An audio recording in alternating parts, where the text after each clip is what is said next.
तो अशरफ अली जी, आपने जो कन्हैयालाल साहू जी को किडनी दिया, तो क्या कन्हैयालाल साहू जी आपके बचपन के दोस्त थे? নেই। আমার ছোটোবেলার পরিচয় ছিল না। হঠাৎ মাত্র আমার সঙ্গে বাসে পরিচয়। इनके कहने का मतलब है कि बस में इनसे परिचय होती है, बचपन से इनकी कोई दोस्ती यारी नहीं थी, तो बस में कैसे परिचय हुआ? আমি ওই বাসে আসছিলাম ডায়মন্ড থেকে রামগঙ্গা। ওনারাও ডায়মন্ড মানে রামগঙ্গায় আসছিলেন, ডায়ালিসিস করে ফিরছিলেন। সেই সময় ওনার পরিস্থিতি দেখে আমি ওনাকে জিজ্ঞাসা করি, আপনার কি হয়েছে? তা উনি তখন বললেন যে আমার এই কিডনির প্রবলেমের জন্য আমি ডায়ালিসিসে গিয়েছিলাম, আর সেই জন্য আমার এই অবস্থা। কিন্তু আমি কোথাও একটা কিডনি পাচ্ছি না। যদি আমি একটা কিডনি কোথাও পাই তাহলে আমি বেঁচে যাব, এই কথা উনি বললেন। कह रहे थे कि डायमंड हार्बर एक जगह है, वहां से अपने घर रामगंगा के तरफ जो है वो डायलिसिस करके वे लोग लौट रहे थे और उसी बस में चढ़ते हैं अशरफ अली भाई। और अशरफ अली भाई ये खड़े रहते हैं बस में। आप बस में खड़े थे? हाँ। अशरफ अली भाई बस में जो है देखते हैं उनकी स्थिति, तो इनके मन में एक जिज्ञासा होता है कि भाई यह व्यक्ति इतना जो है परेशान क्यों है बीमारी से। तो ये पूछते हैं कि क्या हुआ है, तो बोलते हैं कि मेरा किडनी खराब है, मैं डायलिसिस करके कलकत्ता से लौट रहा हूँ और अभी अपने गांव को जा रहा हूँ, मेरा दोनों किडनी फेल हो गया है। मैं जो है किडनी, यदि एक किडनी मुझे नहीं मिलेगा तो कुछ दिन में मेरा देहांत हो जाएगा। और यह कहते हुए जो है उन्होंने इनको यह सारी बातें बताई। আমি তারপরে ওনাকে জিজ্ঞাসা করলাম, আপনার বাড়িতে কে কে আছে? তখন উনি বললেন, ছোট একটা বাচ্চা আছে, আর একটা বুড়ি মা আছে, আর ওনার স্বামী স্ত্রী দুজন। तो इनके मन में जिज्ञासा हुआ कि उनके परिवार में कौन कौन लोग हैं, तो वो कहने लगे एक मेरा छोटा बच्चा है, एक बूढ़ी माँ है और एक मेरी पत्नी है, और परिवार में इतने लोग हैं। तो आपने परिवार के बारे में क्यों पूछा?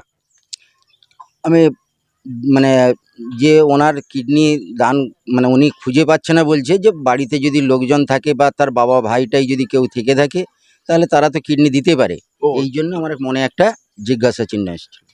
तो इन्होंने परिवार के बारे में इसलिए पूछा क्योंकि इनके मन में आया कि परिवार में भाई पिताजी कोई होगा तो अपना एक किडनी इनको दे सकता है। लेकिन इनको पता चला कि इनकी एक बूढ़ी माँ है, इनकी पत्नी है और इनका एक छोटा बेटा है। तो इसी जिज्ञासा की वजह से इन्होंने यह प्रश्न पूछा। আমি এই কথা জিজ্ঞেস করার পরে তখন হচ্ছে আমার মনে একটা জিজ্ঞাসা চিহ্ন হলো যে আমি ওনার যদি হচ্ছে এই পরিস্থিতি হয়, ওনার উপরে সংসার নির্ভর করছে, ওনার তো আর রোজগারের কেউ নেই। সেই জন্য আমি ওনাকে জিজ্ঞাসা করেছিলাম। জিজ্ঞাসা করার পরে আমি তখন ওনাদেরকে বললাম যে আমি যদি তোমাদের কোনো কাজে লেগে থাকি বা তোমাদের কোনো প্রয়োজনে পাশে দাঁড়াতে পারি তাহলে আমার সঙ্গে একবার যোগাযোগ করুন, যদি আমি তোমাদের কোনো কাজে লেগে থাকি। এই বলে আমার একটা ফোন নাম্বার ওনাদেরকে দিয়ে আসি। तो ये कह रहे हैं कि परिवार के बारे में मैंने जब जाना तो मुझे ये भी आया कि भाई कमाने वाले तो यही हैं, इन पे पूरा परिवार चल रहा है। तो मेरे मन में यह भी बात आई और उसके बाद मैंने जो है उनको अपना नंबर दिया और नंबर दे के कहा कि अगर मैं आपके किसी भी मदद आ सकता हूं तो मुझे आप लोग ज़रूर याद करिए। उसके बाद क्या हुआ? এক মাইনে বাদ এক মাস পরে উনি আমাকে ফোন করে আমাকে ওনার পরিস্থিতির কথা জানায় যে যদি আমার তো এই অবস্থা, আর কিছুদিন হয়তো আমি বাঁচবো, এরপরে হয়তো আমি আর বাঁচবো না। তা তুমি তো বলেছিলে যে আমাকে কিছু মদত করবে বলে। তা সেই হিসাবে ওনারা আমাকে ওনার বাড়িতে ডেকে পাঠায়। আমাকে যখন ওনার বাড়িতে ডেকে পাঠালো তখন আমি বললাম যে আচ্ছা, আমি তো মুসলমান, আমার কিডনি আমি যদি একটা কিডনি দিই আপনি কি আমার কিডনিটা নেবেন? তা উনি তখন আমাকে ওনার বাড়িতে ডেকে পাঠালেন। तो इनके कहने का मतलब है कि 1 महीने बाद उनके परिवार की तरफ से फ़ोन आता है और फ़ोन आके कहते हैं किडनी कहीं मिल नहीं रहा है, स्थिति दिन प्रतिदिन क्षय होते जा रही है, आपने तो कहा था कि कुछ मदद करेंगे। तो इनके मन में एक सवाल आया कि इन्होंने कहा मैं तो एक मुसलमान हूँ और मैं अगर तुम्हें किडनी डोनेट करता हूँ तो क्या मेरा तुम किडनी लोगे? तो फिर उन लोगों ने कहा कि ठीक है, आप घर आइए और घर पे आके आपसे बात होगी। उन्होंने घर पे आने के लिए इनको रिक्वेस्ट किया। तो इसके पश्चात ये उनके घर जाते हैं। उनके घर जाने के बाद क्या हुआ? আমি ওনার বাড়িতে যখন গেলাম, আমাকে ওনার প্রতিবেশীরা ছিলেন বা ওনারা ছিলেন থেকে আমাকে জিজ্ঞাসা করলো, সত্যি কি আপনি একটা কিডনি দেবেন? তখন আমি বললাম হ্যাঁ দেব।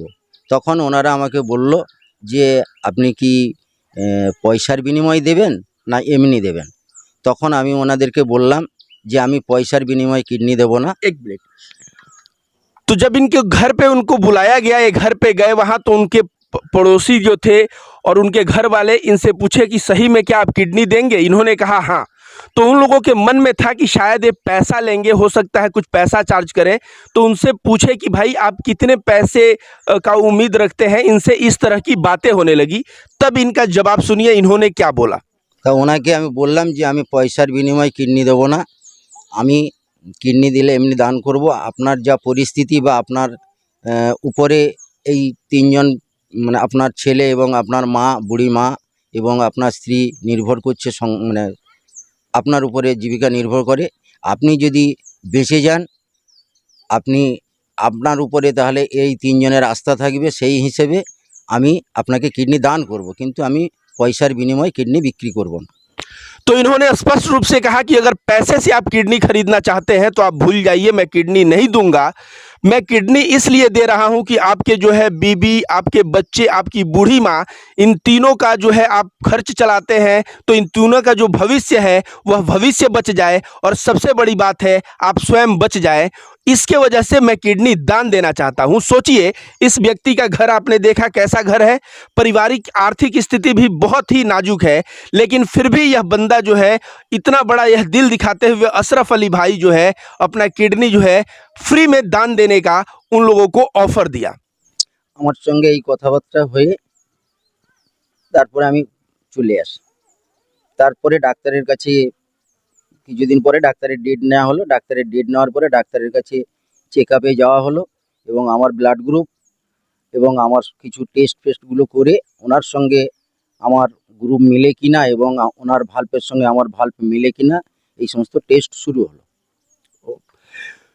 तो जब यह उनके घर से बोल के निकले कि ठीक है मैं किडनी देने को तैयार हूं, अपने घर वापस आ गए, उसके बाद कुछ दिन पश्चात डॉक्टर के पास गए। किस डॉक्टर का नाम क्या है?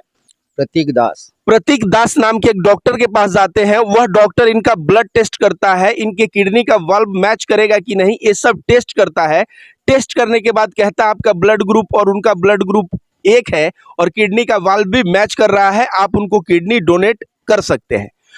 तो ये एक चीज बताइए, उनकी पत्नी तो यंग है, उनकी पत्नी उनको क्यों नहीं किडनी दी?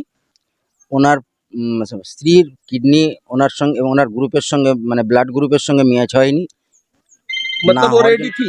হ্যাঁ রেডি থি, উনি দিবে বলে বলেছিলেন। ওনার টেস্ট করেছিল কিন্তু ওনার গ্রুপের সঙ্গে ওনার ম্যাচ হয়নি।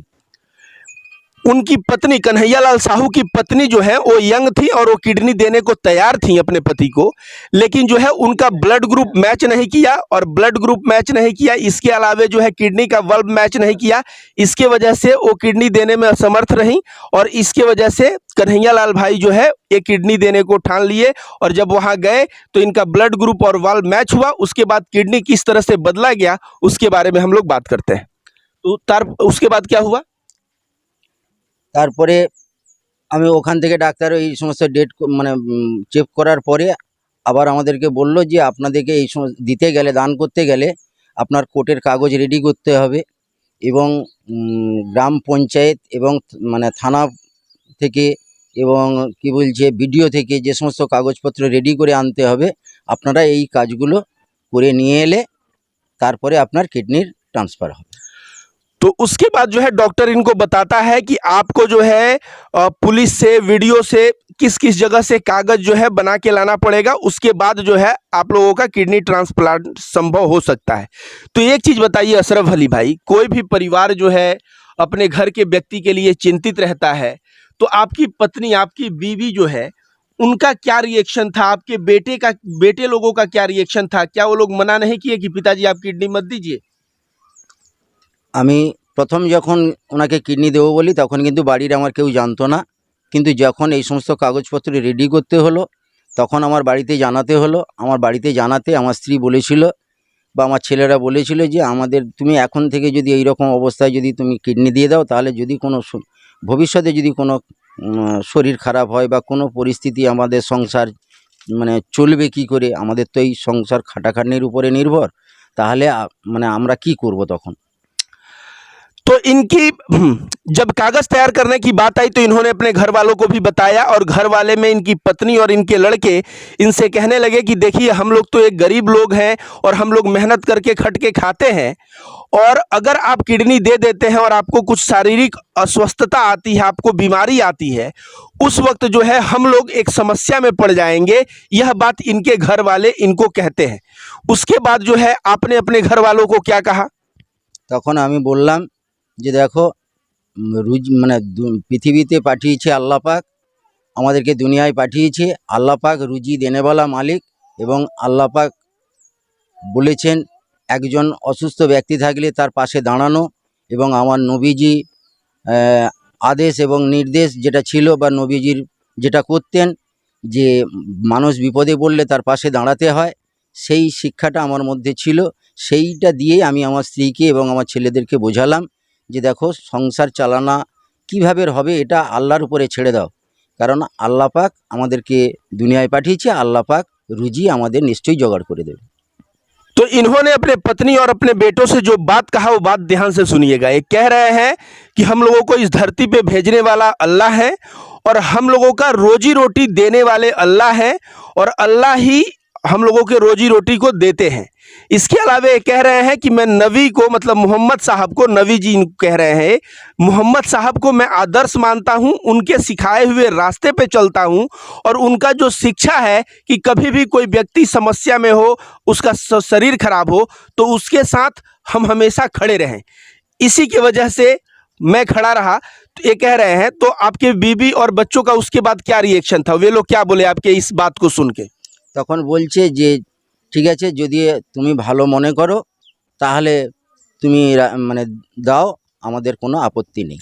तब इनके बीवी और बेटे बोले कि ठीक है, आपके मन में जो बात आ रही है आप देने को तैयार हैं तो आप दीजिए। तो रमजान के महीने में किडनी जो है इनका ट्रांसप्लांट हुआ। तो आपने क्या अस्पताल गए थे? किस अस्पताल में ट्रांसफर हुआ था? আর.এন. টেগর, आर.एन. टैगोर, ये कोलकाता में ही है। কলকাতায় कोलकाता आर.एन. टैगोर में মুকুন্দপুর। मुकुंदपुर में है, वहां पे गए, फिर आपका जो है ट्रांसप्लांट हुआ। ট্রান্সপ্লান্ট করতে গিয়ে দেখা গেল যে ওনার হচ্ছে গোল ব্লাডারে স্টোন আছে, এটা ধরা পড়লো। ट्रांसफर करने जब किडनी को बदला जा रहा था तो जो कन्हैया लाल साहू थे उनके गॉल ब्लैडर में स्टोन पकड़ा गया, और उसके बाद क्या हुआ? ওই টোন আগে অপারেশন হবে, তারপরে কিডনি ট্রান্সপ্লান্ট হবে। ओ, तो गॉल ब्लैडर स्टोन का पहले ऑपरेशन हुआ, उसके बाद जो है किडनी ट्रांसप्लांट वाला जो है कार्य हुआ। तो सबसे पहले गॉल ब्लैडर का हुआ ऑपरेशन। गोल ब्लाडर का हुआ गॉल ब्लैडर होने के कितने महीने बाद जो है आपका किडनी वाला हुआ? 1 हफ्ते बाद। 1 हफ्ते बाद जो है किडनी वाला ऑपरेशन हुआ। किडनी जो बदला जा रहा था उस प्रोसेस में आप और कन्हैया लाल साहू ये दोनों लोग कितने दिन अस्पताल में रहे? 22-23 दिन। ये बताइए, जब किडनी निकल रहा था तो आपको डर नहीं लग रहा था? नहीं, आदमी तो खून देता है तो डर लगता है, ब्लड डोनेशन में डर लगता है, आप किडनी दे दी, आपको डर नहीं लगा?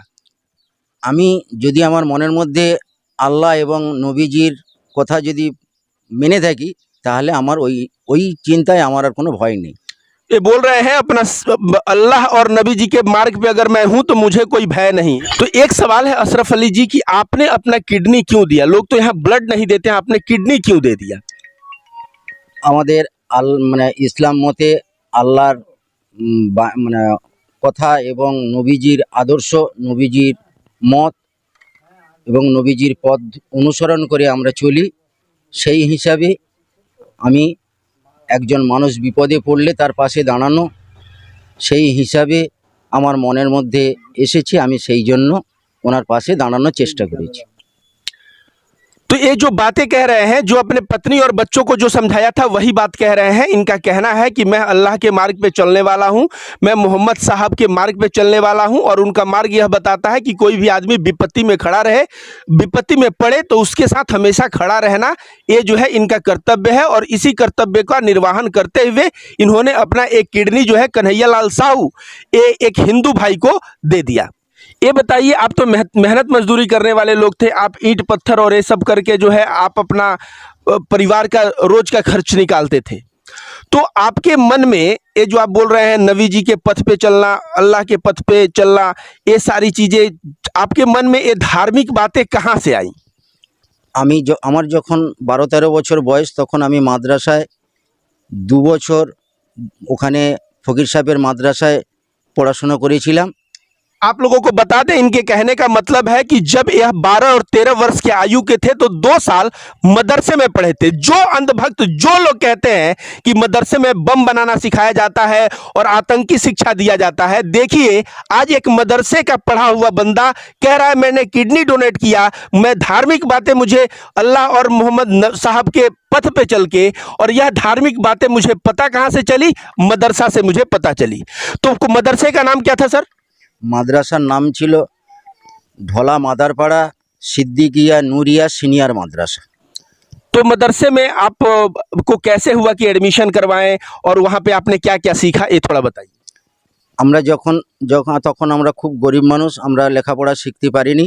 মাদ্রাসায় ওখানে একটা ফকির সাহেব ছিলেন, ওনার বাড়িতে জায়গিরে থেকে মানে বোর্ডিংয়ে থেকে উনি খরচা টরচা সব চালাতেন, পোশাক আশাক খাওয়া দাওয়া সব কিছু খরচ খরচা উনি দিতেন এবং উনি আমাদের শিক্ষক বা ওনার কাছ থেকেই মোটামুটি আমরা এই সমস্ত শিক্ষা পেয়েছি। तो ये कह रहे हैं कि मदरसे के जो फ़कीर साहब थे, वो फ़कीर साहब मदरसे में 12-13 वर्ष की आयु में 2 साल वो बोर्डिंग मतलब वहाँ हॉस्टल की तरह रहे थे। इनके कपड़े से लेके, इनके किताब से लेके, इनका हर एक खर्च, खाने पीने, यह सब खर्च जो है वो फ़कीर साहब ही चलाते थे। तो फ़कीर साहब के पास पैसा कहाँ से आता था, जो टीचर थे आपके? ওনার ডোনেট করতেন, বিভিন্ন জায়গা থেকে ডোনেট করতেন লোকেরা, সেই ডোনেট দিয়ে উনি চালাতেন। तो उनको लोग पैसे डोनेट करते थे और उसी डोनेशन से लोगों को हॉस्टल की तरह अपने पास रह के वो पढ़ाते थे, वो शिक्षा देते थे। तो वहाँ पे आपको क्या सिखाते थे? ওখানে আমাদের শিখিয়েছে যে 5 ওয়াক্ত নামাজ পড়া এবং মানুষ বিপদে পড়লে তার পাশে দাঁড়ানো। ये बोल रहे हैं वहाँ पे इनको सिखाया गया कि 5 बार नमाज पढ़ना चाहिए, मानुष जो है विपत में पड़े तो उसके साथ खड़ा रहना चाहिए। তারপরে মানুষকে মেহমানদারি করতে বলেছে। একজন অচেনা মানুষ যদি বাড়িতে আসে তাকে কিভাবে মেহমানদারি করতে হয়, আমার নবীজি যেভাবে মেহমানদারি করতো সেগুলো আমাদেরকে শেখানো হয়েছে। যে নবী কোনোদিন মানে একা কোনোদিন খেতেন না, উনি হচ্ছে মেহমানের জন্য অপেক্ষা করতেন, মেহমান এলে তবে উনি খানা খেতেন। तो वहाँ पे आपको क्या सिखाया गया? ওখানে বলেছিল যে মানুষের জন্য যাতে মানুষ বিপদে পড়লে তার পাশে দাঁড়িয়ে দাঁড়ানোর কথা বলেছে, তার উপকার করার কথা বলেছে এবং মেহমানদারি করার কথা শেখানো হয়েছে এবং 5 ওয়াক্ত নামাজ পড়ার কথা শেখানো হতো। সেই হিসাবে যেটুকু আমি ওই 2 বছরে আমাকে শিক্ষা দিয়েছিল, সেই শিক্ষাটুকু আমার মাথার মধ্যে ছিল, সেইটা আমার মাথার মধ্যে সবসময় ঘুরঘুর করতো। ये कह रहे हैं कि मदरसे में इनको जो शिक्षा दिया गया था 2 साल 12 और 13 वर्ष की जब आयु में थे, वह शिक्षा इनके दिमाग में था और उनके दिमाग में वह शिक्षा जो है घूमता रहता था। वह शिक्षा क्या था? वह शिक्षा था, ये बोल रहे हैं कि 5 बार नमाज पढ़ने की बात, और इसके अलावा यह कह रहे हैं कि दूसरों के विपत्ति में उनके साथ खड़ा रहने की बात, और तीसरा ये कह रहे हैं कि हमारे नबी जी जो मेहमान नवाजी, घर में कोई मेहमान आता है उसको कैसे खातिरदारी करते हैं, वह सारी चीज़ें जो है मदरसे में सिखाया गया। सर, आपसे मैं पूछूंगा कि आजकल लोग कह रहे हैं मदरसे में बम बनाया सिखाया जाता है, मदरसे में आतंकवाद की शिक्षा दी जाती है, इसके बारे में आप क्या कहना चाहेंगे? थोड़ा सा इस पे जवाब दे दीजिए। যেনারা বলেছেন এনারা গুজব কথা এবং এটা মিথ্যা কথা, বাজে কথা বলেছে। মাদ্রাসায় কোনোদিন এই রকম শিক্ষা হয় না। ये कह रहे हैं कि जो भी बोला है वो मतलब बुरा बात बोला है, खराब बात बोला है, मदरसा में इस प्रकार की शिक्षा नहीं दी जाती है। तो मदरसे में किस प्रकार की शिक्षा दी जाती है?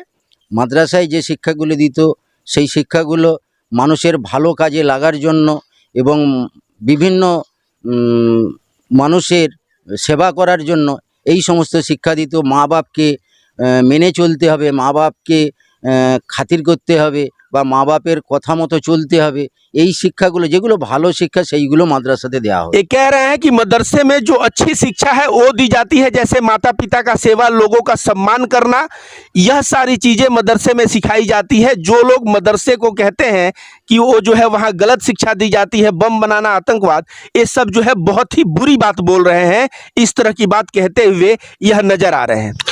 तो आप जो कह रहे हैं कि मदरसे में आपको सिखाया गया लोगों का सेवा करना, तो आप सेवा के कार्यों में क्या क्या करते थे? আমি যখন মানে খাটতাম, যখন আমি রোজগার করতাম, তখন আমার রোজগারের পয়সা দিয়ে মানুষের কিছু, মানে যারা গরিব দুস্থ মানুষ, যারা ওষুধ কিনতে পারতো না, তাদেরকে কিছু পয়সা দান করতাম এবং নিজের সংসার চালাতাম সেই রোজগার থেকে। तो इनके कहने का मतलब है कि ये जो रोजगार करते थे या जो भी पैसा कमाते थे मेहनत मजदूरी करके, उस पैसे को वो दो भागों में बांटते थे। पहला पैसा जो अपने घर संसार पारिवारिक खर्च के लिए दे देते थे, और उसमें से कुछ पैसा जो बचता था ये जो है गरीब मरीजों को दवा खरीदने के लिए ये पैसा देते थे। यह काम क्या आप रोज करते थे? হ্যাঁ, যখন আমি কেউ বিপদে পড়তো তখন আমি তার পাশে দাঁড়াতাম। तो जब कोई विपत्ति में पड़ता था तो उसके लिए ये दवा जरूर खरीद देते थे। इस तरह की बातें खरीद